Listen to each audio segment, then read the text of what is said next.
मंचर कृषी उत्पन्न बाजार समितीत तरकारी विभागामध्ये आलो आहे। तर आता श्रीराम व्हेजिटेबल कंपनी जी आहे ठकसे निंगे पाटील, तर त्यांच्यापाशी आलो। नेमके बाजाराची काय परिस्थिती किंवा मंचर मार्केट यार्डमध्ये काय उलाढाल चालू आहे, काय परिस्थिती? फ्लावर आज चांगली बाजार आहे, माल पण थोडे कमी आहेत, त्यामुळे बाजार भाव चांगले आहेत। 100 रुपयापासून तर 200 रुपयापर्यंत 10 किलो बाजार आहे। 10 किलोचे बाजार।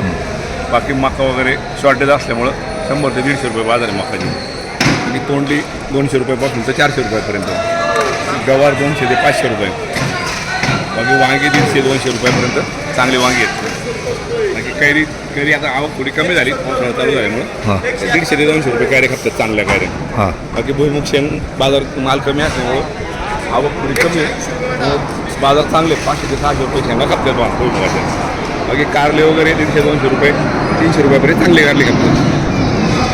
गवार वगैरे 200 ते 500 रुपये। आणि आता शाळा अजून चालू झालं नाही, त्याच्यामुळे थोडे अजून बाजार थोडेसे आहेत, पण शाळा चालू झाल्यानंतर आणि एखादा पाऊस झाला तर शेतकऱ्यांचे खूप चांगले माल निघतील।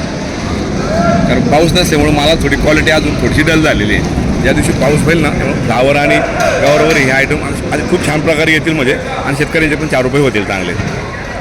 सध्या बाजार समितीमध्ये सगळ्यात जास्त आवक कशाची आहे? आता सध्या फ्लावर आणि गवार सगळ्यात जास्त आवक आहे। आवक जास्त। बीट थोडी शॉर्टेज आता सध्या, बीट स्टोरेजचं माल चालू आहे इंदोरचे, आणि आपल्या स्टोरेजचे माल चालू आहे, त्यामुळे बीटचे बाजार थोडे 200-250 चांगले बाजार। कमतरता कोणत्या वाहनाची जास्त? आता सध्या बीटच म्हणजे आवक खूप, बीट आणि भुईमुग शेंग। आणि गवारीची काय परिस्थिती? गवारची आवक चांगली आहे, पण बाजार अजून पाऊस नसल्यामुळं आणि शाळा चालू झाली नसल्यामुळं थोडी बाजार अजून कमी, तरी पण 200 ते 500 रुपयापर्यंत गवार खपतात। हां, म्हणजे एकंदर तुमचं म्हणणं आहे का समजा पाऊस चालू झाल्यावर शाळा किंवा आता सध्या शाळा पण चालू होतील ना, सुट्ट्या आहेत, पर्यटकांना बाहेर लोक गेली आहेत, आणि गॅसमुळे थोडं हॉटेलिंग कस्टमर कमी झालं गॅस शॉर्टेज असल्यामुळं।